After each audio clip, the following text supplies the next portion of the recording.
नमस्कार, आवाज अड्डा में आपका स्वागत है। आपके साथ मैं हूं विपिन भट्ट और आज बात करेंगे मैरिटल रेप यानी शादी के बाद पत्नी की इजाजत के बिना पति द्वारा जबरन शारीरिक संबंध बनाना, इसे अपराध माना जाए या नहीं। इसे लेकर सरकार और सुप्रीम कोर्ट अब आमने सामने। मैरिटल रेप को अपराध की श्रेणी में लाने की मांग कई सालों से उठ रही है, लेकिन अब जब इस मामले की सुनवाई सुप्रीम कोर्ट में चल रही है तो केंद्र सरकार ने एक हलफनामा दायर करके ये कहा है कि मैरिटल रेप को अपराध घोषित करने की जरूरत नहीं है। सरकार ने कहा है कि ये मुद्दा कानूनी नहीं है बल्कि सामाजिक है और सुप्रीम कोर्ट के अधिकार क्षेत्र में नहीं आता है। सभी स्टेक होल्डर से चर्चा किए बिना इस पर फैसला नहीं लिया जा सकता है। मामला शादीशुदा महिलाओं की मर्जी का है और गंभीर भी है। इसके पक्ष में और खिलाफ में तरह तरह के तर्क दिए जा रहे हैं। मैरिटल रेप को अपराध माना जाए या नहीं, आज आवाज अड्डा में हम इसी पर एक बड़ी, गंभीर और सारगर्भित चर्चा करने की कोशिश करेंगे। तो चर्चा की शुरुआत करते हैं। हमारे साथ कार्यक्रम में कुछ खास मेहमान शामिल हो रहे हैं, उनका परिचय मैं आपसे करा देता हूं। सबसे पहले इस मामले में एक याचिकाकर्ता और all India democratic women's association की जनरल सेक्रेटरी मरियम धवले कार्यक्रम में शामिल हो रही हैं। मैन वेलफेयर ट्रस्ट के प्रेसिडेंट और याचिकाकर्ता के वकील अमित लखानी साहब इसमें शामिल हो रहे हैं। सेंटर फॉर सोशल रिसर्च की डायरेक्टर रंजना कुमारी जी हैं। सुप्रीम कोर्ट के वकील विराग गुप्ता हैं और सोशल एक्टिविस्ट दीपिका भारद्वाज। आप सभी का बहुत बहुत स्वागत है। तो ये चर्चा की ज़रूरत आज क्यों पड़ी? यूँ पड़ी कि मामला तो चल रहा है, अलग अलग कोर्ट्स में चल रहा है और अब फाइनली वो सारे के सारे मामले सुप्रीम कोर्ट में आ गए हैं और वहां पर उनकी सुनवाई होनी है। और इसी बीच भारत सरकार ने इसमें अपना पक्ष रखा है। तो मरियम, मैं आपसे शुरुआत करता हूं। भारत सरकार ने अपने पक्ष में कई दलीलें दी हैं। मसलन उन्होंने कहा है कि वो दोनों बातें कह रहे हैं। वो एक बात ये भी कह रहे हैं कि शादी से महिला की शादी हो जाने के बाद महिला की ऐसा नहीं कि सहमति की ज़रूरत नहीं होती या वो ख़त्म हो जाती है। नहीं, वो कह रहे हैं कि ये गलत चीज़ है। शादी के बाद भी महिला की सहमति का महत्व रहता है।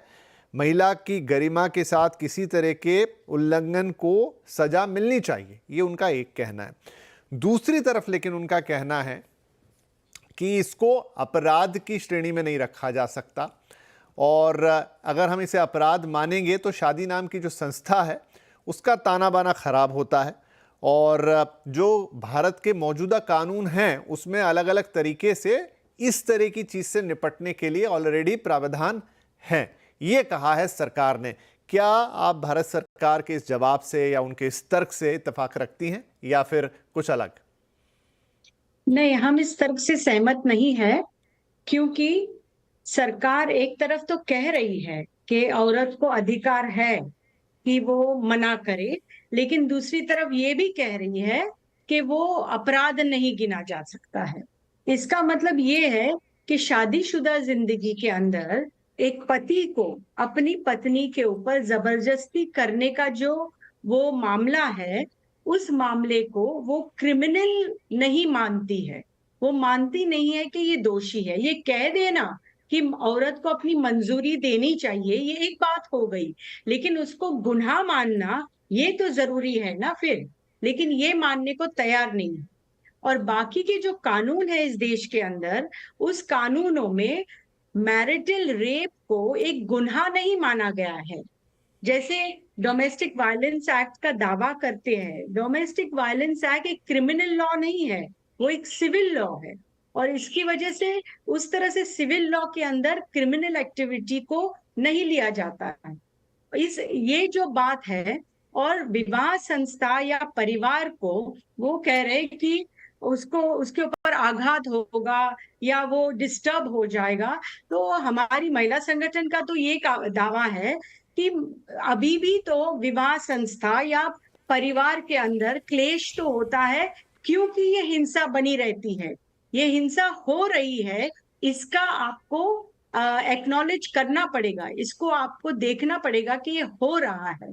और होते हुए औरत के बाजू में औरत को न्याय देने के नजरिए से कुछ पहलकदमी करने की जरूरत है सरकार की। ये वो नहीं कर रही है, ये बात है। हिंसा हो रहा है इसलिए परिवार में क्लेश है, औरत न्याय मांग रही है इसलिए नहीं है क्लेश। ये इस तरह से उसको उल्टा करके देखना, ये सरकार का बहुत ही गलत है। और हम लगातार जो शादीशुदा जिंदगी में बलात्कार होता है उसको गुनाह माना जाए, ये दलील को हम आगे सुप्रीम कोर्ट में भी लेके जाएंगे, लड़ेंगे उसके लिए जरूर। तो ये इस पूरे मामले का एक पक्ष है, इसका एक दूसरा पक्ष भी है। उससे पहले मैं थोड़े रेफरेंस यहाँ देना चाहता हूँ। अभी मामला सुप्रीम कोर्ट में पहुंचा, लेकिन इससे पहले दो अलग अलग हाई कोर्ट्स में इसमें कुछ महत्वपूर्ण चीजें आई। जैसे दिल्ली हाई कोर्ट 2022 में वहां पर जो फैसला आया उसमें दो जजों का बेंच था, जिसमें जस्टिस राजीव शक्दर थे और सी हरिशंकर थे। शक्दर साहब ने कहा कि अपवाद वाला कानून रद्द किया जाए, मतलब कानून है लेकिन वो इसे अपवाद की श्रेणी में रखता है, उसे रद्द किया जाए। लेकिन जो दूसरे जज थे उन्होंने कहा कि अपवाद असंवैधानिक नहीं है, यानी दोनों की राय इसमें बटी हुई थी। दूसरा जो कर्नाटक हाईकोर्ट वाला मामला है, वहां पर जस्टिस एन नागप्रसन्ना, उन्होंने कहा कि तथ्यों के आधार पर पति को दुष्कर्म की जो छूट है वो नहीं दी जा सकती है। यानी वो भी एक तरीके से कह रहे हैं कि ये जो अपवाद वाला मामला है ये ठीक नहीं है। इस वाले केस में एक पति की याचिका थी कर्नाटक हाईकोर्ट वाले में, जो उसने अपने पत्नी ने जब उस पर इस तरह का आरोप लगाया उसके खिलाफ वो यहां पहुंचे थे, उसमें ये जज ने कहा। और जो दिल्ली हाईकोर्ट का मैं वाकया आपको बता रहा हूं, वहां एक पत्नी पहुंची थी, उसकी याचिका थी जिस पर कोर्ट ने वो फैसला दिया। अब ये दोनों मामले भी सुप्रीम कोर्ट के अंदर है, लेकिन जैसा मैंने कहा कि इसका एक दूसरा पक्ष भी है। अमित लखानी साहब उसी पक्ष को लेकर आज यहां पर हैं, जो कि प्रेसिडेंट हैं MWT के। लखानी साहब, इसमें भारत सरकार ने बहुत सारी अपनी दलीलें दी हैं, जिसमें से कुछ तो अभी मरियम जी से हमारी बातचीत हुई, उसमें एक और चीज़ आ रही है कि जो अगर इसको आप अपवाद की श्रेणी से हटा देंगे तो पत्नियां पतियों के खिलाफ इसका गलत इस्तेमाल कर सकती है। क्या सिर्फ यही एकमात्र ऐसी बात है जिसकी वजह से सोचा जा रहा है कि नहीं भाई इसको अपराध की श्रेणी से बाहर रखें या इसको अपवाद बना के रखें, या इसके कुछ दूसरे पहलू भी हैं?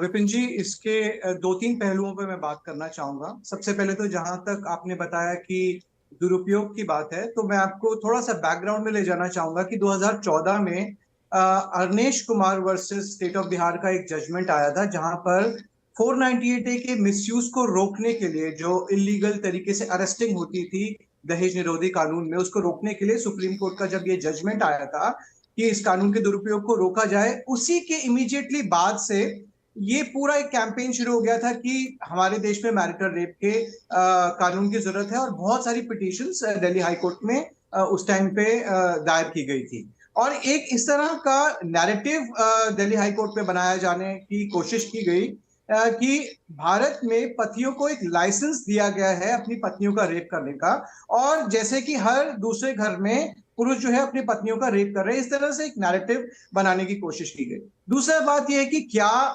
स्पाउसल सेक्सुअल वायलेंस, जो कि दूसरे देशों से जब तुलना की जाती है तो दूसरे देशों में इस पूरे इशू को स्पाउसल सेक्सुअल वायलेंस या फिर पार्टनरशिप वायलेंस या इंटीमेट पार्टनर वायलेंस के अंतर्गत इसको एड्रेस किया जाता है। रेप वर्ड का इस्तेमाल ही नहीं किया जाता। क्या स्पाउसल सेक्सुअल वायलेंस होता है? जी हाँ, स्पाउसल सेक्सुअल वायलेंस एक पति के साथ भी हो सकता है, एक पत्नी के साथ भी हो सकता है। क्या अगर स्पाउसल सेक्सुअल वायलेंस हो तो पत्नी के पास क्या कोई कानून नहीं है? बिल्कुल गलत।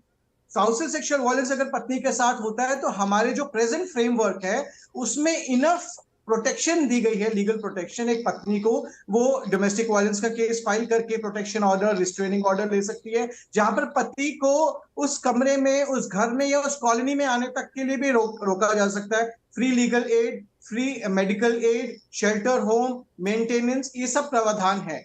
उसके अलावा 498A सेक्सुअल वायलेंस हो, चाहे मेंटल क्रूअल्टी हो, चाहे फिजिकल क्रूअल्टी हो, एक पत्नी जाके 498A का केस कर सकती है, 3 साल की सजा है। 376B, अगर पति और पत्नी सेपरेशन में है तो पत्नी 376B में रेप का केस अपने पति के ऊपर कर सकती है। 354, आप जबरन सेक्स तो छोड़िए, जबरन कुछ टच भी करे पति, 354, और ये सारे प्रावधान हैं जो एक पत्नी को प्रोटेक्शन देते हैं, लीगल प्रोटेक्शन देते हैं। तो ये कहा जाना कि हमारे पास कोई कानून ही नहीं है, हम बहुत रिग्रेसिव हैं, तो ये बिल्कुल एक गलत नैरेटिव होगा। दूसरी बात ये कि दूसरे देशों से तुलना की जा रही है कि दूसरे देशों में ये कानून है। सवाल ये उठता है कि क्या दूसरे देशों में ये कानून इस तरह से बनाया गया है कि रेप जो कि एक थर्ड पर्सन करे और rape with in the marriage, क्या वो उसको एक ही तरह देखते हैं? ये भी बिल्कुल गलत है। हमने बहुत से दूसरे देशों के कानूनों को अच्छी तरह से पढ़ा, समझा, और हमने ये देखा कि दूसरे देशों जिनकी तुलना की जा रही है, वहां पर भी rape by husband and rape by a third person को अलग तरीके से, अलग पेडिस्टल पे देखा गया है। और मैरिटल रेप को या स्पाउसल सेक्सुअल वायलेंस को एक ग्रेडेड ऑफेंस बना के उसको, उसके अंदर कुछ राइडर्स डाले गए हैं कि कंप्लेंट 30 दिन में की जा सकती है, कंप्लेंट किसी देश में है कि विद इन 6 मंथ्स की जा सकती है, विद इन 1 ईयर की जा सकती है। और जी अगर एक झूठा केस किया जाए तो उसके बहुत कड़े प्रावधान है, जबकि हमारे जो देश में 375 जो रेप के कानून है, उसमें 20 साल के बाद भी यदि कोई कहे कि शादी के पहले दिन मेरा कंसेंट नहीं था, तो एक केस फाइल हो जाएगा on the basis of testimony. पति को जो है जेल हो जाएगी, उसी time he will be behind bars, उसकी नौकरी, उसका पैसा, उसकी सेल्फ एस्टीम सब खत्म हो जाएगी। आपने देखा किस तरीके से मीडिया ट्रायल्स शुरू हो जाते हैं। उसके बाद अगर ये आ भी जाता है कि जी पति जो है वो निर्दोष था, he will have lost everything. और ये जो कानून अगर जिस तरीके से डिमांड किया जा रहा है, वो it will become a tool for another extortion in a failed marriage, जैसे कि 498 में हुआ। सवाल ये भी आता है, जहां आपने दुरुपयोग के साथ में कहा कि क्या दूसरे इसमें मुद्दे भी हैं। जी हाँ, कॉन्स्टिट्यूशनैलिटी के बारे में बात हो रही है कि क्या ये कॉन्स्टिट्यूशनल है। तो मैं आपको बताऊं कि हमारा तो ठीक कॉन्स्टिट्यूशन है अलाउ करता है। अमित जी ठीक है जी, ठीक है, हम एक एक करके इस पर जाते हैं। देखिए बिल्कुल। मरियम जी ने उस पर अपना पक्ष रखा, उस पर आपने अपना पक्ष रखा। अब चूंकि ये मामला टेक्निकल है, कानूनी है, हम कानून के लिए ही इसके बारे में बात कर रहे हैं, तो हमें उसको थोड़ा और गहराई से समझना होगा। इस बीच रंजना मैम मैं उसके लिए जा रहा हूँ विराग सर के पास, लेकिन रंजना जी शायद मरियम वाले पक्ष को ही थोड़ा और आगे बढ़ा के रखना चाह रही हैं। रंजना जी आप बताइए, फिर विराग साहब मैं आपके पास आता हूँ और मैं इन दोनों पक्षों का एक संतुलन समझूंगा आपसे कि जो वो बात कह रहे हैं या ये बात कह रहे हैं, टेक्निकली कानूनी रूप से वो संतुलन सही है या कहीं बिगड़ रहा है। लेकिन पहले रंजना मैम। विपिन जी, काफी लंबा इन्होंने कहा, किस तरह से ये सब कुछ इतिहास भी बताया कि 2014 से शुरू हुआ। सबसे पहले वर्मा कमीशन, जस्टिस वर्मा जी के तहत जो निर्भया के बाद जो कमीशन बना था, उसकी रिकमेंडेशन में, चूंकि हम सब लोगों ने वहां प्रेजेंट किया था और अपनी बात कही थी, मैरिटल रेप को उसमें इंक्लूड किया गया था। जो सेक्सुअल असॉल्ट की रिकमेंडेशन पार्लियामेंट में भेजी गई थी, उसमें मैरिटल रेप को स्वीकार करने के लिए वो भी एक क्लॉज था उसमें। लेकिन पार्लियामेंट में दलीलें कुछ इसी तरह की दी गई थी कि हम पुलिस को बेडरूम में नहीं पहुंचा सकते, हम स्टेट को मैरिज इंस्टीट्यूशन के साथ वो नहीं कर सकते, ऐसे कह के फिर उसको, उस प्रावधान को हटा दिया गया था। तो असल में तो बात वहीं शुरू हुई थी और हम सब लोगों ने मिलकर के इस बात को कहा था कि इसको असल में तो मैरिज की जो इंस्टीट्यूशन है वो इस तरह के कानूनों के ना होने की वजह से टूट रही है। दिन रात हम लोगों जैसी संस्थाओं के पास हजारों केसेस इस तरह के आते हैं जिसमें पति पत्नी के बीच में के रिश्ते इतने खराब हो जाते हैं और पति की जातियों की वजह से पत्नी इतनी घबरा जाती है कि उस घर में वो रहना नहीं चाहती है, उस रिश्ते में वो रहना नहीं चाहती है। और तमाम इस तरह के केसेस का मैं आपको उदाहरण दे सकती हूँ, एक से एक जाहिल, एक से एक कहते हैं ना जिसको कि परेशान करना पत्नी को एक से एक तरह से, और खास तौर से सेक्सुअल रिलेशनशिप में ऐसा लगता है कि शादी में पति पत्नी के शरीर को पूरी तरह से ओन करता है। ऐसा नहीं है। औरत को अपने, पहला जो फंडामेंटल ह्यूमन राइट्स का प्रिंसिपल है, हमारे संविधान का प्रिंसिपल है, हर पहली जो हमारी है कि हर औरत को अपने शरीर पर हक है, हर औरत को अपने शरीर पर हक है। फिर कंसेंट, मतलब कि अगर उसकी इच्छा नहीं है, उसकी कंसेंट नहीं है, अगर उसके साथ कोई सेक्सुअल एक्ट होता है तो वो सरासर उसके प्रति अन्याय हो रहा है। और फिर उन्होंने दूसरे देशों का उदाहरण दिया कि 3 महीने कम से कम वहां है तो प्रोविजन कि आप 3 महीने बाद शिकायत कर सकते हैं, 6 महीने बाद शिकायत कर सकते हैं। यहाँ कहाँ जाए। और जहां तक 498 है और तमाम कानून आपने गिना दिए, किसी न किसी कंडीशनैलिटी के साथ वो कानून है। 498 में इन रिलेशन टू डाउरी, क्योंकि हम लोग दिन रात 498 का केसेस करते हैं और आप जैसे लोगों की तरफ से तमाम हम लोग को उसकी आलोचना भी सहन करनी पड़ती है। उसमें अगर इन रिलेशन टू डाउरी अगर नहीं इस तरह के अपराध हुए हैं तो फिर उसको नहीं माना जाएगा। और तीसरी बात जो मैं कहना चाहती हूँ, जो लगभग 4.5 लाख के करीब केसेस, रिपोर्टेड केसेस। हिंदुस्तान में कितनी परिवार रिपोर्ट करते हैं, कितनी महिलाएं रिपोर्ट करती हैं, ये तो अलग सवाल है, लेकिन रिपोर्टेड केसेस हैं लगभग 4.5 लाख। एग्जैक्ट डेटा सब मेरे सामने नहीं है, एनसीआरबी का डेटा है, जिसमें कि परिवार और पति द्वारा की गई हिंसाओं की रिपोर्ट होती है, वो जो कि NCR national crime records bureau record करता है और पार्लियामेंट में वो प्रेजेंट की जाती है रिपोर्ट। तो इसमें कहीं कोई डेटा कोई कुक नहीं कर, इतनी बड़ी संख्या में अगर औरतें परेशान हैं और एक अगर केस रिपोर्ट हो रहा है तो 10 केस तो चुपचाप बैठा हुआ है, औरतें एकदम चुपचाप मुंह बंद, क्योंकि उनको तो ये बताया जाता है ना बचपन में, शादी तुम्हारा भविष्य है, शादी में तुम परिवार को, पति को, अच्छा थोड़े दिन और देख लो, थोड़ा और वहां रह के बर्दाश्त कर लो, किसी न किसी तरह सब ठीक हो जाएगा। लेकिन आप देखिए दूसरा तीसरा जो कारण है, इतनी ज्यादा इंटॉक्सिकेंट्स, ये कहते हैं शराब दारू पी के जिस तरह की हरकत करते हैं अपनी पत्नियों के साथ, आजकल तो फिर दूसरा और हो गया है कि हर तरह का ड्रग लेने लग गए हैं, और तमाम तरह के ऐसे किस्से हम लोग के पास आते हैं जिसमें कि औरतों के जो शरीर के अंगों को अपने सिगरेट बट से भी जलाया गया है। ऐसे केसेस भी हमारे पास है। आप कैसी बातें कर रहे हैं आप लोग। और पार्लियामेंट को तो इस समय अगर हमारे पारिवारिक रिश्ते को बचाना है, हमारे शादी के रिश्तों को बचाना है, तो इस पर निश्चित तौर पर आगे बढ़ के एक व्यापक सोच में एक सीरियस रिस्पॉन्स देना चाहिए। बार बार कहना कि शादी की व्यवस्था टूट जाएगी, वो तो ऐसे भी टूट जाएगी, वो टूट रही है, कोई नहीं बचा सकता। अगर औरत, अब लड़कियां तैयार नहीं है पिटने के लिए, गाली सुनने के लिए, दिन रात घर में करना काम, बाहर भी करना काम, बच्चों को भी अब आज की लड़की उस काम के लिए तैयार नहीं है। और इस तरह की अगर रिश्ते बिगड़ेंगे तो शादी तो वैसे ही टूट रही है, तो फिर आप बचाइए ना, आप आगे बढ़िए, समाज की व्यापक सोच में जाके इन प्रिंसिपल तो इस बात में कोई दो राय नहीं है, ना ही मुझे लगता है इस पैनल पे भी कोई इस बात से इनकार करेगा कि महिला की सहमति के बिना जबरन शारीरिक रूप से उसका शोषण करना या उस पर अधिकार जमाना, ये तो गलत ही है। बात आज जिस पे हम कर रहे हैं वो ये कि कानून की व्याख्या कैसे हो इस पर, क्या इस पर एक अलग कानून हो। विराग साहब, मैं आपके पास आ रहा हूँ। हाँ जी, वही मैं आपसे बात कह रहा हूँ कि क्योंकि यहाँ पे बिल्कुल विराग साहब, मैं आपके पास आ रहा हूँ कि एक तो इसका ये पक्ष है, देखिए जो मैंने कहा कि इन प्रिंसिपल तो इसमें कोई सवाल ही नहीं है, कोई इसका विरोध कर ही नहीं सकता कि नहीं इसकी जरूरत नहीं है। अब उसमें अलग अलग दलीलें हैं। एक दलील जो, क्योंकि अब ये सरकार की तरफ से जवाब आया और हम उसी पे बात कर रहे हैं, उनका ये कहना है, 2-3 मोटी बातें फिर से आपसे बोल रहा हूं, इसीलिए उनका कहना है कि एक तो हमारे पास मौजूदा कानूनों की एक लंबी फहरिस्त है जिसके अंदर इसका निराकरण हो सकता है। दूसरी बात वो कह रहे हैं कि ये जो संस्था है शादी की, इससे इस पे गलत इम्पैक्ट आएगा। भारत का जैसा ताना बाना है, इसमें जिस तरह की बहुत ज़्यादा विविधताएं हैं, शादी ब्याह, रीति रिवाज, रिश्ते, वो बहुत कॉम्प्लेक्स है, वो इतना सीधा सच्चा सरल नहीं है। कुछ और देशों में हो सकता है पर हमारे यहाँ नहीं है। ये 2 मोटी दलीलें हैं। अब इसमें कानून कहाँ बैलेंस हो रहा है? विपिन जी, अभी जो रंजना जी ने बोला, और मैं शायद उनसे पूरी तरह से सहमत हूँ, और जो उन्होंने बोला सामाजिक समस्या है, और उस हर सामाजिक समस्या का निदान सुप्रीम कोर्ट या इस तरह के आपराधिक कानून नहीं हो सकते हैं। और आपने जैसा बोला कि इस पैनल में कोई भी व्यक्ति सहमति के बगैर संबंधों का समर्थन नहीं कर सकता है, और वो बहुत ही गलत है।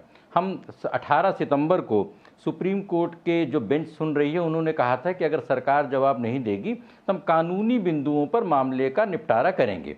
हम कानूनी बिंदु समझते हैं, हम उसके बाकी बातों पे नहीं गौर करते हैं।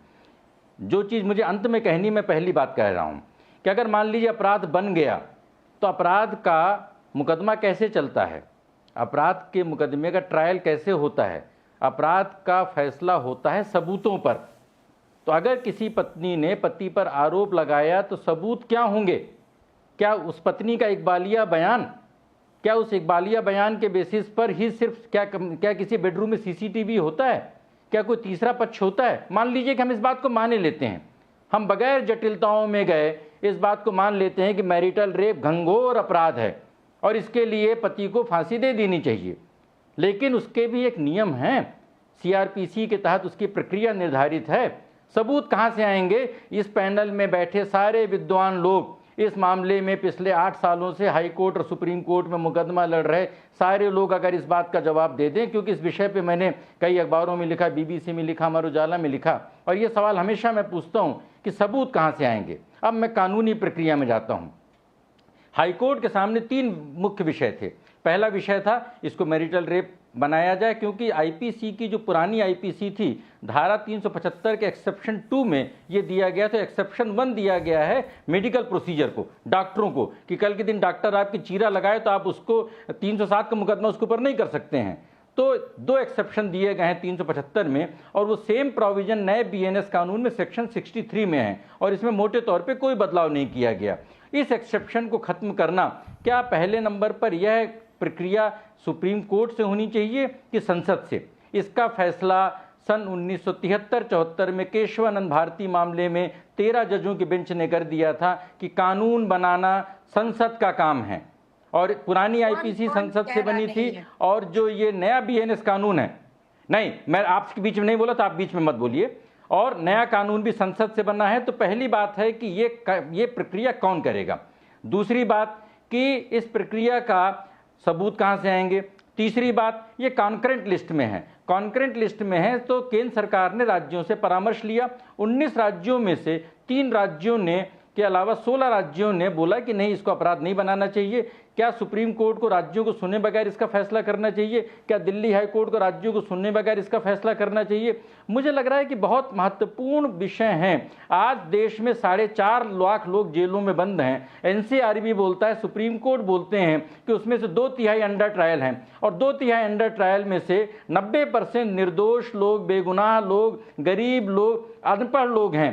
सुप्रीम कोर्ट की जिम्मेदारी है कि पहले उन लोगों को जेलों से छुड़ाने के लिए प्रयास किया जाए। इस तरीके के कानून बना करके अगर हम आपराधिक प्रक्रिया का दुरुपयोग शुरू करेंगे, हम ये देखेंगे जिस तरीके से दहेज उत्पीड़न के हर मामले में एक पैकेज आता है, और उस पैकेज के साथ सारी चीज़ें आती कि सास, ससुर, पति, देवर, सभी को उसमें इन्वॉल्व कर लो, जितने तरह के ऑफेंसेज हों, तो कंपलसरी ये भी पैकेज आ जाएगा कि मैरिटल रेप का मामला किया जाए। एक और विषय आता है, वो है लिविंग रिलेशनशिप में। लिविंग रिलेशनशिप को शादी की मान्यता दे दी गई है, तो क्या लिविंग रिलेशनशिप में 5 साल बाद कोई आदमी बोले कि नहीं, क्योंकि उसमें होता क्या है, रेप में होता क्या है, रेप में मेडिकल टेस्ट होता है। मेडिकल टेस्ट में ये बात आ जाएगी कि शारीरिक संबंध बने थे, शारीरिक संबंध जबरन बनाए गए थे, वो लड़की के बयान से आ जाएगा, और तीसरा कोई पक्ष रहेगा नहीं जहां पर कि सबूत बनाए जा सकें। इसलिए मेरा मानना ये है कि हर गलत, ये गलत है, लेकिन हर गलत को अपराध बनाना, जो हम अभी जिस नई अर्थव्यवस्था में भी हैं, हम कह रहे हैं कि सिविल मामलों को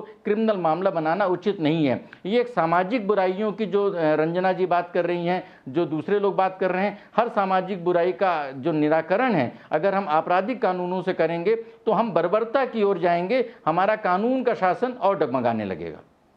ठीक है, मैं यहाँ पर जो चिराग जी ने बातें रखी हैं उसको मरियम और रंजना जी दोनों कुछ कहना चाहती हैं, मैं उनके पास आता हूँ, लेकिन पहले मैं दीपिका जी के पास जाता हूँ कि दीपिका जी देखिए, ये वाकई एक बहुत ऐसा मामला है जिसके दोनों पक्ष हैं, और दोनों पक्षों में आपको दलीलें भी हैं, दोनों पक्षों की कुछ सत्यता भी हैं, दोनों पक्षों की कुछ बिल्कुल खरी बातें भी हैं। अब आप उसमें बीच की लाइन कहाँ खींचेंगे या वो संतुलन की रेखा कहाँ बनाएंगे, वो शायद बहुत कठिन काम होगा, लेकिन जिस भी पक्ष को आप सुनेंगे ऐसा लगता है कि ये बात भी सही है, और दूसरी वाली बात सुनेंगे तो ये बात भी सही है। अब क्या यही भारत सरकार की दलील में भी आ रहा है कहीं ना कहीं पीछे, अगर उस दलील का सार निकालें कि आप कानून बना के इसको थोड़ा एक जटिलता में बांध देंगे, लेकिन अगर हम सुने कि जो रंजना जी ने कहा, जो मरियम मैम ने कहा, वो भी तो बात उतनी ही सही है, क्योंकि आप एक महिला हैं, इसलिए सवाल ये आपके पास भी लेकर आ रहा हूं।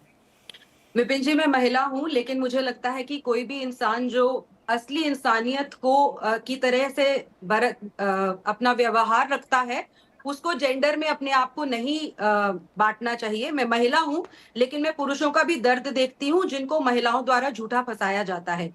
रंजना मैडम ने कहा कि ऐसे बहुत सारे पति हैं जो बहुत ज्यादा गलत करते हैं अपने पत्नियों के साथ, वहीं बहुत सारी पत्नियां भी हैं जो बहुत ज्यादा गलत करती हैं अपने पतियों के साथ। मैं सिर्फ ये नहीं बताऊंगी कि मेरे पास मामले क्या आते हैं, मैं आपको उदाहरण दूंगी विपिन जी।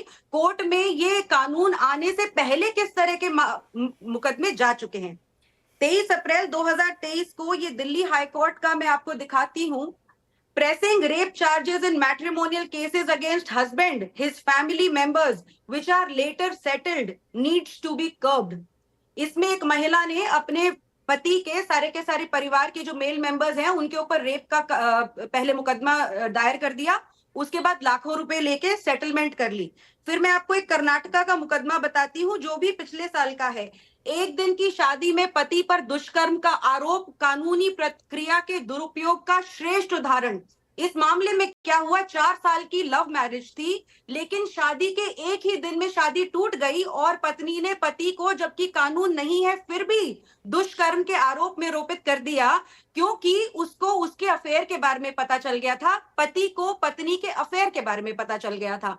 तो ऑलरेडी लगभग 3 साल पहले मेरठ में जो बहुत ही टॉप कॉप थी, एक लक्ष्मी मैडम थी, उन्होंने एक सर्कुलर जारी किया कि 2014 में सुप्रीम कोर्ट की जजमेंट ने जब कहा कि 498 में इमीडिएट अरेस्ट नहीं होंगे, उसके बाद से हर 498 के साथ 377 की धारा आने लगी। 377 होता था अननेचुरल सेक्स, अब बीएनएस में वो धारा हटा दी गई है।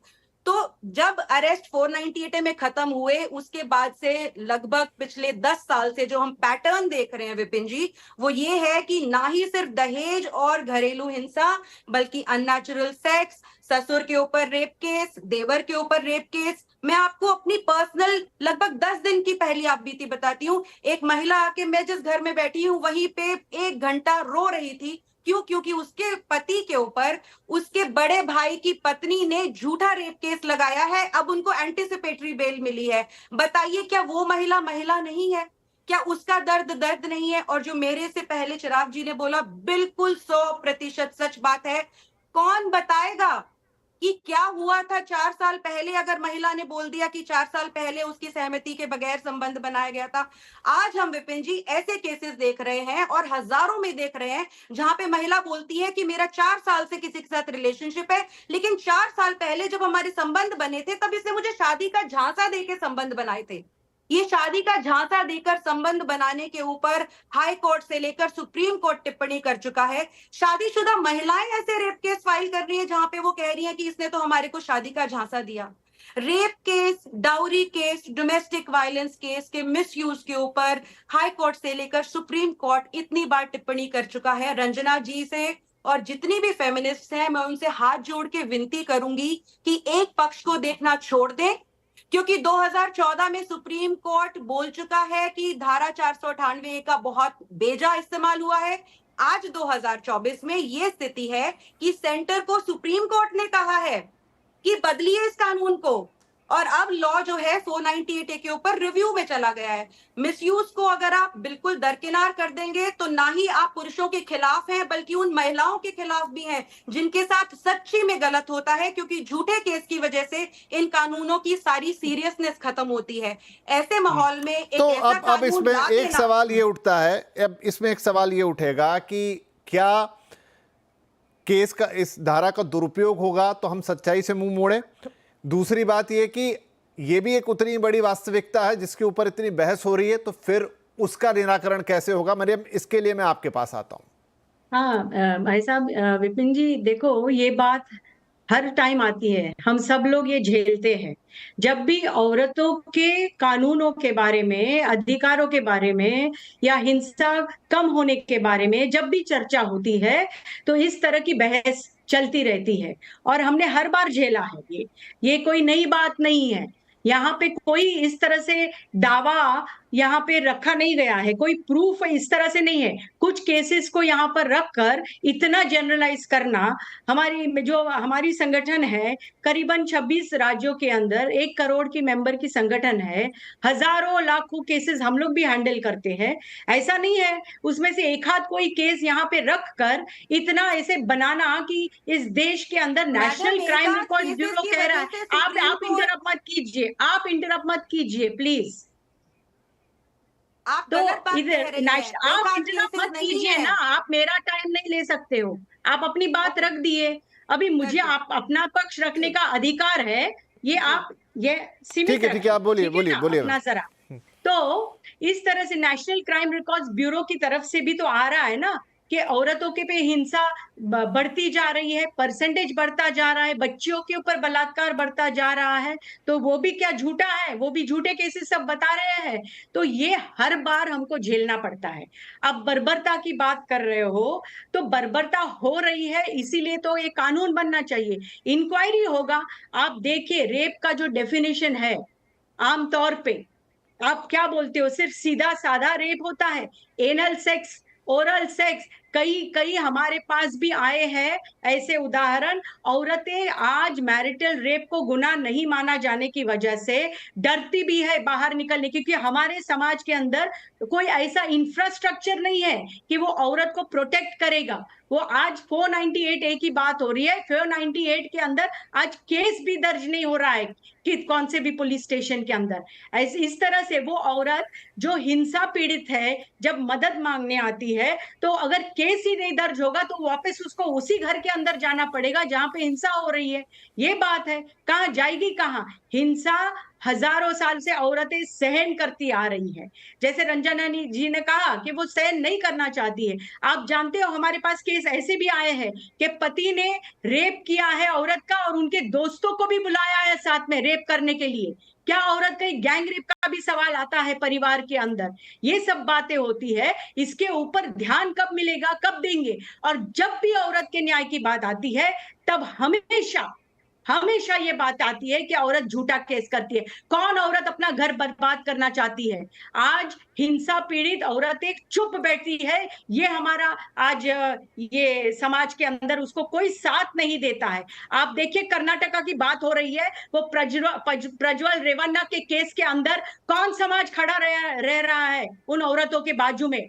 जो वहां पे पीड़ित औरतें हैं, कितना मुंह छुपा के घूम रही है, पूरा का पूरा समाज उन्हीं को दोषी ठहरा रही है। ये हकीकत है हमारे समाज की। औरत को दोषी ठहराओ, उसके ऊपर गुनाह हुआ तो उसी को जिम्मेदार ठहराओ। ये हमारे देश की एक बहुत बड़ी कमजोरी है, ये हमारे समाज नहीं, की कमजोरी है। इसमें मरियम मैम कोई दो राय नहीं है कि औरत के खिलाफ अगर किसी भी तरीके का कोई भी अन्याय हो रहा है, वो किसी भी रूप में है, तो वो निंदनीय है और सजा के योग्य है। ये बात तो बिल्कुल सही है, लेकिन फिर ये बात थोड़ी फाइन तब हो जाती है जब बात आती है मैरिटल रेप की। आई थिंक इसीलिए इतना विवादित विषय भी है, इसलिए इतनी सारी इसमें बातचीत भी हो रही है। अमित, तो इसका एक पक्ष तो है कि भाई ये होता है, और क्योंकि भारत इतना बड़ा देश है, इकोनॉमिकली इतने बड़े डिवाइड हैं, सोसाइटी में इतने सारे डिवाइड हैं, बहुत सारे कस्टम्स हैं, बहुत सारे रिचुअल्स हैं, ना जाने क्या क्या हैं, और उसमें बहुत तरह तरह की विचारधाराएं भी एग्जिस्ट करती हैं। लेकिन अगर हम बेसिक चीज़ पर आए कि हम एक रेप की बात कर रहे हैं जो with in the institution of marriage हो रहा है, अब वहाँ पर वो लकीरों को ड्रॉ करना और कानून के माध्यम से ड्रॉ करना, ये कितना आसान है और कितना मुश्किल है। देखिए, होता तो है, मरियम मैडम का जो गुस्सा है वो तो जायज़ है और उससे कोई इनकार नहीं कर सकता, और वो चीज़ें हैं भी, लेकिन आप उसको कैसे कानून के रूप में लाएंगे, किस तरीके से उसको ट्रीट करेंगे। और जो विराग साहब भी अगर एक जो बात लेकर आए कि जब वो ट्रायल्स चलेंगे तो फिर वो ट्रायल्स में बहुत तरह की चीजें होंगी, उनको कैसे हैंडल करेंगे? विपिन जी, देखिए जी रंजना मैम, मैं आपके पास भी आऊंगा। बिल्कुल सभी का पक्ष इसमें लेना ही है। विपिन जी, जो हमारी पिटिशंस हम लोगों ने अपने सबमिशंस दिए हैं हाई कोर्ट में भी, सुप्रीम कोर्ट में भी, देयर इज नो डिनायल। मैंने आपको पहले ही कहा था कि ये स्पाउसल सेक्सुअल वायलेंस जैसी जो चीज है वो एग्जिस्ट नहीं करती, कोई नहीं बोल रहा। सवाल ये नहीं है। आज जो सवाल है, जिस चीज पे सुप्रीम कोर्ट में एक पिटिशन आज खड़ी है, कॉन्स्टिट्यूशनैलिटी का है और लॉ पॉइंट का है। रंजना जी ने भी और मरियम मैडम ने भी काफी सारे एग्जांपल्स दिए।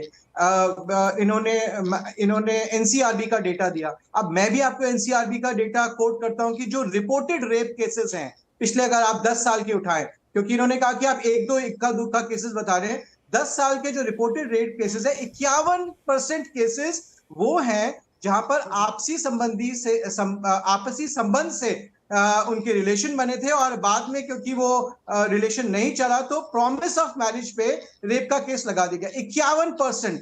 ये एक दो केसेस की हम बात नहीं कर रहे। बहुत से हमारे पास भी रंजना जी केसेस आते हैं जहां पे पत्नियों ने अपने हस्बैंड्स के मर्डर्स तक कर दिए। आज वो हम बात ही नहीं कर रहे। क्राइम एग्जिस्ट करता है। क्या सुप्रीम कोर्ट में जिस तरीके से डिमांड की जा रही है कानून की, उस तरीके से कानून आना सही है कि नहीं, सवाल ये है।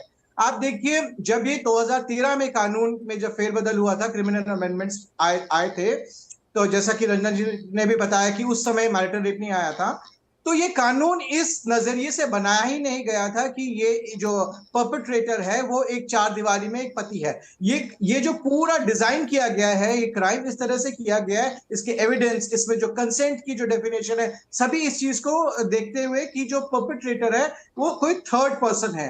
अब आप इसी कानून को कहें कि कल से ये मैरिज में भी लागू हो जाए, तो उसमें बहुत सारे ऐसे जो लूप होल्स हैं जहां पर बहुत से गैप्स होंगे कि क्या कंसेंट जो एक थर्ड पर्सन का कंसेंट है उसी तरीके से कंसेंट हस्बैंड के साथ ट्रीट किया जाएगा, जैसे कि अभी विराग सर ने कहा कि कैमरास नहीं होते, एविडेंसेस।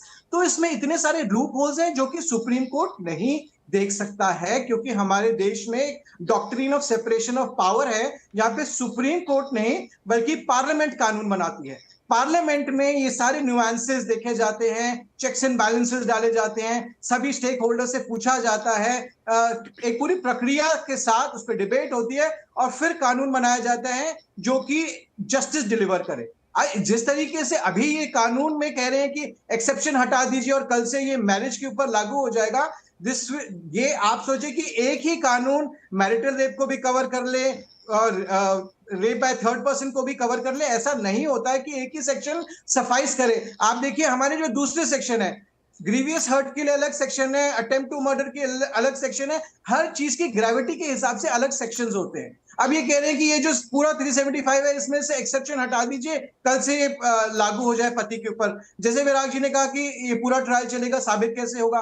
क्या सिर्फ पत्नी की टेस्टिमनी पे हो जाएगा कि कन्विक्शन हो जाएंगे? अगर पत्नी कह देती है कि मेरी सास ने बाहर से दरवाजा लॉक कर दिया या मेरी ननद ने मेरी चाय में कुछ मिला दिया, तो क्या पत्नी और ननद के ऊपर भी आज के कानून के हिसाब से उनके ऊपर गैंग रेप का केस हो जाएगा? तो आप इन सब चीजों को कैसे एड्रेस करेंगे? जिस तरीके से 375 का जो हमारा कानून है उसमें जो लूप होल्स हैं, आप उसको कैसे एड्रेस करेंगे? कल को अगर वो जिस तरीके से 498 में पूरे परिवार को रोप इन कर दिया जाता है, पूरे परिवार को गैंग रेप में रोप इन कर दिया जाएगा कि बाहर ससुर खड़े थे, उन्होंने सपोर्ट किया। आप ये सारी चीजें सुप्रीम कोर्ट मुझे पूरी बातचीत से ये समझ में आ रहा है, इसीलिए मैंने बार बार ये कहा, शुरुआत से ये कहा अमित जी कि इसके जो दोनों ही पक्ष हैं वो इतने मतलब मजबूत पक्ष हैं कि अगर आप जो बात कहते हैं ऐसा नहीं कि वो सिरे से खारिज हो जाएगी, और जो मैम बात कह रही हैं, चाहे मरियम जी कह रही हैं, चाहे वो रंजना जी कह रही है ना, वो सिरे से ये संतुलन का एक ऐसा मामला है जिसको बनाना शायद बहुत ज़्यादा कठिन है। बात ये भी सही है, बात वो भी सही है, लेकिन अब हम किस सिरे को पकड़ेंगे? और जैसे फॉर एग्जाम्पल डाउरी वाली अभी बात निकली थी, देखिए ये तो बात शायद हम सब लोग मानेंगे कि डाउरी पे कानून आया, उसके दुरुपयोग होते हैं, वो जो अभी विराग जी कह रहे थे कि पैकेज का पैकेज चला आता है, लेकिन क्या ये भी फैक्ट नहीं है कि वो कानून आने के बाद उस तरह के मामले बहुत कम हुए हैं? महिलाओं को डाउरी को लेकर जो अत्याचार होता था वो बहुत कम हुआ है, जला देने की जो घटनाएं आती थी वो बहुत कम हुई हैं। लोग डरते हैं अब उस कानून के तहत। अब उसका उपयोग दुरुपयोग वो अपने आप में एक पूरा अलग मुद्दा है, लेकिन कानून बनने से कुछ ना कुछ तो फर्क आया है। रंजना जी, सरकार की जो दलीलें आई हैं तो मतलब वो इसके पक्ष में नहीं है, वो बहुत सारी बातें रख रही हैं कि इससे ये होगा वो होगा, लेकिन क्यों वो थोड़ी इससे दूर खड़ी हुई है? क्या उसको पूरे देश के ताने बाने की चिंता है, या उसको ये लग रहा है कि एक तरफ इसका बहुत दुरुपयोग शुरू हो जाएगा? वो एक संशय कहां से आ रहा है? देखिए, संशय आ रहा है क्योंकि ये पुरुष प्रधान समाज है, पेट्रियार्की है, मिसोजिनिस्टिक कल्चर है हमारा, इसमें कोई दो राय नहीं है। और जहां तक मुझे लगता है इस पैनल में हर कोई सहमत है कि हाँ इस तरह की घटनाएं होती हैं, महिलाओं पर ऐसी जाति होती है, इसमें तो कहीं कोई दो राय नहीं है ना। सब लोग स्वीकार कर रहे हैं और अलग अलग तरह की तर्क और दलील दे रहे हैं, पर ये तो स्वीकार कर रहे हैं कि औरतों को शादी में औरतों के साथ उनके शरीर का दुरुपयोग किया जाता है, सेक्स में उनके साथ बहुत सारी ऐसी हरकतें होती हैं जो कि बिल्कुल बर्दाश्त काबिल नहीं है। तो ऐसे में वो कहाँ जाए, किसको कहे? तो अब बनती है बात कि क्या ये बात स्वीकार, देखिए अगर जस्टिस वर्मा की अगर जानकारी, उनकी सोच, उनकी समझ को अगर आप चैलेंज कर रहे हैं, अब तो आज वो है नहीं अपने आप को बताने के लिए, लेकिन उन्होंने उस रिपोर्ट के अंदर पूरी तरह से इस बात को स्वीकार किया था और रिकमेंड किया था, और उसके बाद ये एक्सेप्शन संसद ने बनाया। ठीक है, यही संसद अगला कानून भी बनाएगी, ऐसी बात नहीं कि कानून नहीं बनेगा। संसद को अगर सुप्रीम कोर्ट को ये लगता है कि इस अभी के वर्तमान कानून के तहत इस तरह के मामलों को नहीं देखा जा सक रहा है, जहां कि मैं समझती हूँ कि देखा जाना चाहिए, पर अगर फिर भी अगर सब सुप्रीम कोर्ट अपने आप को असहाय महसूस करती है तो उसको कम से कम ये रिकमेंड तो करना ही पड़ेगा कि इसको किसी न किसी तरह से संसद देखे और फिर संसद में एक कानून आए। अब दुर्भाग्य की बात फिर देखिए कि संसद में अगर 50% महिला प्रतिनिधि आज होती तो वही संसद सबसे पहले, मेरी बात आप लिख लीजिए, सबसे पहले इस कानून को बनाती। और जब वर्मा कमीशन की रिकमेंडेशन आई थी तब इस कानून को कभी भी एक्सेप्शन में नहीं डाला जाता, उसको स्वीकार किया जाता सर्वसम्मति से। पर अब दुर्भाग्य, छोटी सी ग्रुप में यहाँ वहाँ ऑर्नामेंटल प्रेजेंस है औरतों का, बोल पाती नहीं है, कह पाती नहीं है कोई बातें, तो वो अलग विषय है। इसलिए संसद बनाएगी इस कानून को, संसद में कानून आएगा। साथ साथ आज सुप्रीम कोर्ट के पास एक बहुत बड़ा अवसर है महिलाओं की अस्मिता की रक्षा का, महिलाओं के मानव अधिकार की सुरक्षा का, और साथ साथ में महिलाओं को, जो कि आज हमारे समाज में जिस तरह की परिस्थितियां महिलाएं झेल रही हैं, उससे बाहर निकालने का। तो अगर सुप्रीम कोर्ट अपनी विजडम में अगर इस बात को लाता है, तो मैं जानती हूँ कि जो पैकेज की बात डाउरी की है, ये पैकेज तो वकील साहब लोग ही बनाते हैं, पैकेज तो औरतें नहीं बनाती है ना, वही बताते हैं ये भी जोड़ दो वो भी जोड़ दो, क्योंकि उनको इतनी बार फिर कोर्ट में खड़े होना पड़ेगा और उतनी बार उनको उसका फायदा मिलेगा। और दूसरी बात ये कि जहां तक सबूत का सवाल है, तो रेप के केसेस में सबूत कैसे आते हैं? अगर लड़की की हत्या हो गई है और रेप हुआ है, सर्कमस्टांशियल एविडेंस लिया जाता है, ये तो वकील साहब को भी मालूम है वहां खड़े होकर के। और दूसरा है कि अगर औरत इस बात को सबके सामने, समाज के सामने कहने को तैयार है, तो फिर जरूर, और वो भी भारतीय नारी, मतलब जिसको कि हम लोगों ने आज भी ढक के, तोप के और तमाम ऐसे करके रखा हुआ है, वो भारतीय नारी अगर इस बात को कहने को तैयार होती है, तो कहीं ना कहीं तो आपको उस पर भरोसा करना और विश्वास करना। हर बार आप विक्टिम ब्लेमिंग नहीं करेंगे ना। कब तक चलेगी विक्टिम ब्लेमिंग? कब तक चलेगी कि जब औरत अपने बारे में, अपने पर हो रहे अत्याचार के बारे में नहीं, आप ठीक है। देखिए, ये प्रश्न तो इतना बड़ा है रंजना मैम, अगर और एक कदम आगे चले जाएं। आखिरी अपील कर दूं, सुप्रीम कोर्ट के पास ये मौका है, और जिस तरह का सुप्रीम कोर्ट इस समय है, मुझे लगता है कि निश्चित तौर पर उनको अपने विवेक में जाना चाहिए और इस तरह के फैसले को देना चाहिए, जिससे कि औरत की शरीर पर जो उसका फंडामेंटल राइट है, right over her own body, उसको कंसेंट के साथ अगर कुछ है तो कोई बात नहीं है, लेकिन अगर कंसेंट के बिना हो रहा है तो सरासर उसके साथ अन्याय है, ये स्वीकार करना चाहिए। जी बिल्कुल बिल्कुल। एक छोटा ब्रेक लेंगे यहाँ पर, और बात निकल के आ रही है कि नो मीन्स नो, लेकिन ये कंसेंट क्या है, ये नो का मतलब क्या है। और मुझे लगता है कि एक्सट्रीम जो केसेस हैं वो तो कानून के दायरे में आएंगे, लेकिन बहुत सारी जगह जो इस परिभाषा से नीचे हैं, या जिन्हें शायद दो लोगों को एक्सप्लेन करना भी मुश्किल है कि हम इसे ईस्ट लाइन के इधर रखें या उधर रखें, उनका क्या? क्योंकि ये तो बहुत एक गहरी सी चीज़ है, पूरी मानव सभ्यता से जुड़ी हुई चीज़ है, जिससे ही आगे की उत्पत्ति और तमाम चीज़ें हैं, वहाँ पर वो लाइन कैसे खींचेगी। एक छोटा ब्रेक ले रहे हैं, ब्रेक के बाद उतनी बातें तो नहीं, लेकिन कानून के दायरे की जो बातें हैं वो करना चाहेंगे, और सुप्रीम कोर्ट का क्या अधिकार है इसको बनाने का या नहीं है, जो भारत सरकार कह रही, वो भी विराग साहब से यहाँ पूछेंगे, और फाइनली सबका एक फाइनल कमेंट लेंगे। छोटा ब्रेक के बाद बातचीत जारी रहेगी। बात हो रही है आज मैरिटल रेप की, क्योंकि अब सुप्रीम कोर्ट में मामला है और सरकार का हलफनामा या जवाब वहां पहुंचा है, उस पर उनकी अलग अलग दलीलें, और जहां से ये पूरी आज की बातचीत निकली है। ब्रेक से पहले काफ़ी सारगर्भित और गहरी बातें हुई, सभी पैनलिस्ट ने अपने अपने पक्ष रखे। अब कुछ और महत्वपूर्ण चीज़ें जिनकी बात कर लेते हैं। हालांकि विराग सर, आपने बोला पहले कि जो पहले एक बार ये साबित हो चुका है, एक पिछले प्रीवियस केस में 13 जजों की बेंच ने फैसला दिया कि जो कानून बनाने का काम है वो संसद का ही है, और लगभग वही लाइन फिर से एक बार सरकार ने कही है यहाँ पर। लेकिन क्या सुप्रीम कोर्ट इसमें अपनी तरफ से कुछ भी नहीं कर सकता? क्योंकि एक बात ये भी आई थी कि सरकार अगर जवाब ना दे तो फिर हम जो आधार हैं, अभी के मौजूदा चीज़ें हैं, उन पर ही फैसला सुनाएंगे। तो कौन बनाएगा, सुप्रीम कोर्ट बनाए या सरकार बनाए? नहीं, देखिए, ऐसे मामलों में सामान्यतः ये होता है कि सुप्रीम कोर्ट की बेंच सरकार को परामर्श देती है कि ऐसा ऐसा करना चाहिए, और उसके अनुसार संसद कानून बनाती है, और ऐसे बारे में कम से कम 50 ऐसे जजमेंट हैं। पर अपनी बात बोलने से पहले रंजना जी की 4 बातों पर मैं बोलता हूं। वो बोल रहे हैं कि 50% जिस दिन महिलाएं संसद में आ जाएंगी ये कानून बन जाएगा। आज 20% महिलाएं हैं। क्या किसी भी महिला सांसद ने संसद में इस बारे में प्राइवेट बिल पेश किया? क्या कोई अमेंडमेंट पेश किया? पश्चिम बंगाल में महिला मुख्यमंत्री हैं, वो चाहें तो राज्य में ऐसा कानून बना सकती हैं। क्या बनाया? इसलिए इसको महिला और पुरुष की बात नहीं करना चाहिए, न्याय की बात करना चाहिए। ऐसा कोई भी व्यक्ति जो पत्नी की सहमति के बगैर संबंध बनाए वो वैशी है, और उस वैशी व्यक्ति को निश्चित तौर पर फांसी दे देनी चाहिए। पर कानून के शासन में उसकी एक प्रक्रिया होनी चाहिए। और जो बार बार जो एनसीआरबी का डेटा दे रहे हैं और अब बलात्कार के साथ और हिंसा के साथ जोड़ रहे हैं, सारी हिंसा वो सेक्सुअल हिंसा नहीं होती है। चीज़ों को गड्ढ-मड्ढ करने से ऐसी बहस तथ्य, तर्क और कानून के दायरे में होनी चाहिए, भावनाओं के आधार पर नहीं होनी चाहिए। जहाँ तक हम सुप्रीम कोर्ट की बात करें, मैं रंजना जी की एक बात से बड़ा सहमत हूँ। वो बोल रहे हैं कि इस समय सुप्रीम कोर्ट का माहौल बहुत अच्छा है। सुप्रीम कोर्ट का माहौल हमेशा अच्छा रहा है। सुप्रीम कोर्ट में 32 जज या 34 जज जब भी हैं वो सारे जज समान हैं और किसी भी समय उनको कानून और संविधान के अनुसार अपने फैसले देने होते हैं, और इसलिए व्यक्ति विशेष ये परख ये मामला नहीं है। मेरा इसमें समझ है कि यह मामला संविधान पीठ के सामने जाना चाहिए क्योंकि बड़ा मसला है। दूसरे नंबर पर राज्यों को सुने बगैर ऐसे मामले पर फैसले नहीं करने चाहिए क्योंकि राज्यों के सामने से इस बारे में तथ्य आने चाहिए, उनके जवाब आने चाहिए। ऐसी क्या हड़बड़ी है कि इस मामले को हम इतनी जल्दी से सुनवाई करें। और सुप्रीम कोर्ट की कई बेंचों ने दूसरे मामलों में कहा है कि लग्जरी लिटिगेशन से बचना चाहिए, ऐसे मामले जिन मामलों के पीछे बहुत ज़्यादा एक आधार नहीं हो और एक सनसनीखेज तरीके से चीज़ों को बनाने की कोशिश की जा रही हो, क्योंकि इसके कॉन्सिक्वेंसेस क्या होंगे।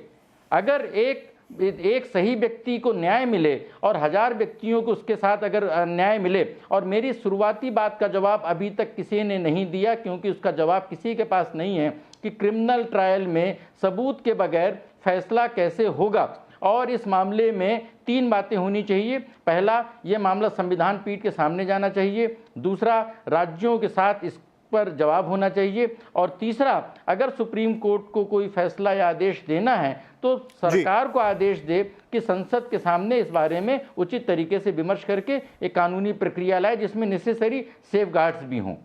ठीक है दीपिका, अगर हम वर्ल्ड वाइड देखें, थोड़ी देर पहले जिक्र भी आया इसका, 1922 से शुरुआत हो गई थी। सोवियत संघ पहला देश बना जिसने ये कानून लेके आया, उसके बाद दूसरे देश आए। 90s में अमेरिका, ब्रिटेन ने भी बना दिया। एंड बाय 2019 जो डेटा है, मोर देन 150 कंट्रीज में कानून है। इस वक्त भारत उन 34 देशों में शामिल है जहां इसके लिए कोई कानून नहीं है। तो पूरी दुनिया का अगर हम हिसाब किताब देखें तो फिर हम अभी थोड़ा उस पूरे मामले में, अगर उन देशों ने भी ये कानून बनाए हैं तो कुछ सोच समझ के बनाए होंगे। कोई डेटा अगर आपके पास हो तो आप शेयर कर सकते हैं कि इन कानून के आने के बाद कितना परिवर्तन आया। हालांकि उनका सामाजिक ताना बाना और हमारा सामाजिक ताना बाना काफ़ी अलग है, लेकिन दोनों के बेस में तो है तो स्त्री पुरुष ही। विपिन जी, जितने भी फर्स्ट वर्ल्ड कंट्रीज हैं जहां पे बार बार बात बोली जा रही है कि वहां पे मैरिटल रेप क्रिमिनलाइज्ड है, सिर्फ इंडिया ही उन देशों में है जहां पे नहीं है। पहली बात तो मैं बता दूं कि ज्यादातर उन देशों में डोमेस्टिक वायलेंस या जेंडर बेस्ड वायलेंस के जितने भी कानून हैं वो सारे जेंडर न्यूट्रल हैं।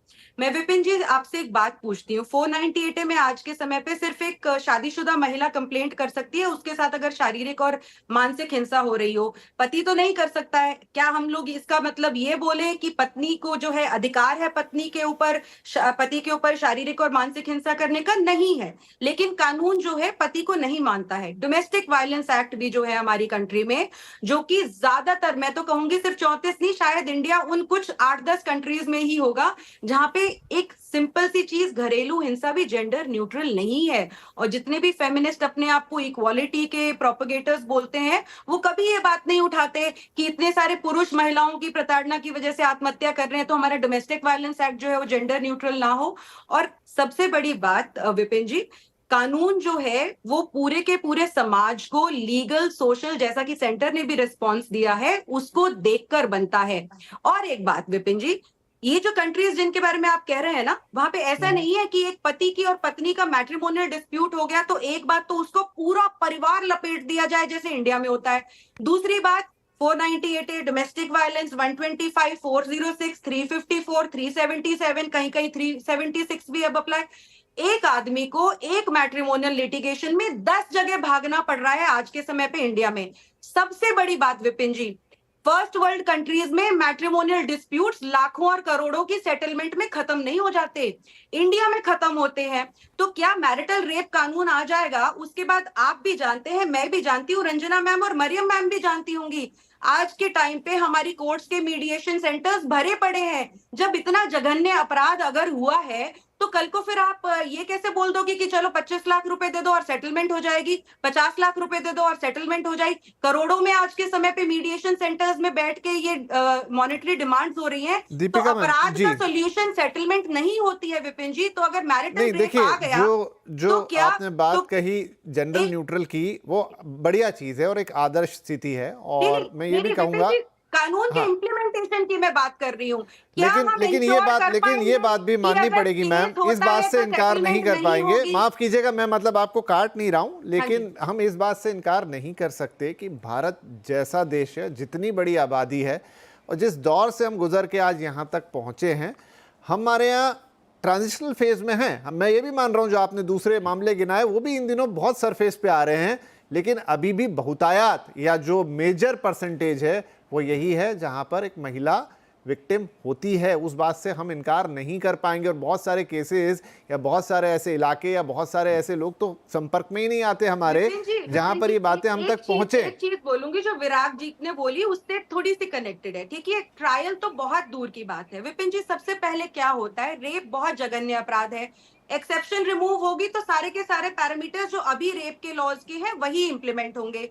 नॉन बेलेबल कॉग्निजेबल सेक्शन है। मान लो 4 साल पहले कुछ हुआ, उसका भी अगर एलिगेशन लगता है, नहीं, मैं ये नहीं कह रहा हूं मैम, मैं ये नहीं कह रहा हूं कि ये हो जाना चाहिए, लेकिन मैंने कहा कि जो वास्तविकता है, जो वास्तविकता है इस पर तो हम अभी भी बहस कर रहे हैं, लेकिन वास्तविकता ये है कि अभी भी जो हमारा देश 140 करोड़ से ज्यादा का, वहां पर मेजॉरिटी में जो चीज हो रही है वो महिलाओं के अगेंस्ट है। पुरुषों वाले मामले हैं वो बहुत सरफेस पे है, मेजॉरिटी वो है। मैं ये नहीं कह रहा कि इसका मतलब ये है कि ये कानून आज बना दीजिए, वो अलग बात है अपने आप में, उस पर हम बहस कर रहे हैं, लेकिन सच ये है कि महिलाएं बड़े पैमाने पर शिकार होती है इस तरह की चीजों का। विराग जी क्विकली सर। एक लाइन सिर्फ, जो दिल्ली हाई कोर्ट के सामने 3 तरह के मामले थे उसमें एक ये भी मामला था कि रेप के अपराध को जेंडर न्यूट्रल बनाना चाहिए। अगर महिलाओं के साथ अगर रेप होता है तो पुरुषों के साथ भी होता है। तो मुझे लग रहा है कि एक व्यापक मसला है जिस पर सुप्रीम कोर्ट को बड़े स्पेक्ट्रम पर अपना फैसला देना होगा और ऐसे मामलों पर ये जरूरी हो जाता है। लेकिन पुरुषों के साथ रेप के कितने मामले होंगे महिलाओं के मुकाबले, मुझे आइडिया नहीं है, लेकिन मैं आपने चूंकि बात रखी तो मैं पूछ रहा हूं। प्रश्न इस बात का है कि जब सब तरह की बराबरी की बात हो रही है, लेकिन सर बराबरी की बात तो तब होगी जब पहले संतुलन पैदा करेंगे, तब बराबरी की बात पर जाएंगे। नहीं, अगर आप एलजीबीटी, दीपिका जी 2023 में दीपिका जी एक सेकंड, पतियों को उनकी पत्नियों ने मर्डर कर दिया जिसमें मेजॉरिटी में अडल्ट्री थी। दीपिका जी, मर्डर तक का जब हो रहा है तो दीपिका जी समझिए कि सिर्फ महिलाएं अबला ही हैं, महिलाएं बहुत सबल हो चुकी हैं। विपिन जी अगर आप जी हमारे कानूनों की वजह से जी विराग जी, हाँ ठीक है मैम, एक सेकंड बस, एक लाइन। अगर सुप्रीम कोर्ट के आदेश से एलजीबीटी को मान्यता मिल सकती है, सेम सेक्स मैरिज को मान्यता मिल सकती है, तो जब सेम सेक्स मैरिज की मान्यता है तो उसमें बलात्कार का भी तो प्रोविजन होना चाहिए। आप उसके लॉजिकल, मैं इमोशंस की बात नहीं कर रहा हूं, तथ्य तर्क और कानूनों के आधार पर अगर आप सेम सेक्स मैरिज को मान्यता देते हैं तो उसमें बलात्कार की बात कहां से आएगी?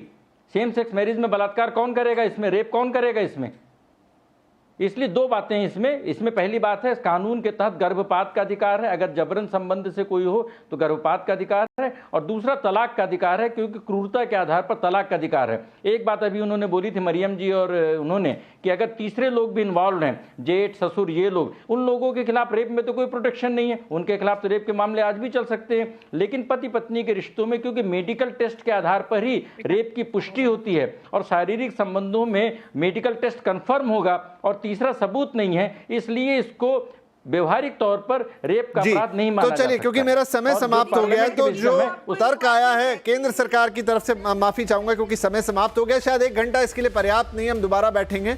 उसमें एक बात ये भी कही गई है कि सभी स्टेक होल्डर से इसमें बातचीत होनी चाहिए। आई थिंक एक बड़ी प्रक्रिया है जिसमें सबसे, चाहे राज्य हो, केंद्र हो, तमाम एनजीओज हों, तमाम रिप्रेजेंटेशंस हों, सबसे बात होनी चाहिए, क्योंकि ये एक सामाजिक मामला भी है और एक ये न्याय प्रक्रिया का भी मामला है। क्योंकि समाज और न्याय एक दूसरे से अलग होके नहीं रह सकते, किसी के साथ अन्याय ना हो इसका भी ध्यान रखना होगा, और समाज में एक बेहतरी, और खासतौर पे महिलाओं के लिए, क्योंकि एक लंबा इतिहास रहा है उस तरह की चीज़ों का, उनको एक संतुलन की स्थिति मिले, उनको एक बराबरी का दर्जा मिले, इस बात का भी ध्यान रखना तो होगा ही। अब वो कानून से होगा, कंसल्टेशन से होगा, किस तरीके से होगा, उस पर बात आगे होती रहेगी। फिलहाल आप सभी मेहमानों का आज इस बड़ी ही गंभीर सारगर्भित डिबेट के लिए मैं धन्यवाद देना चाहूँगा।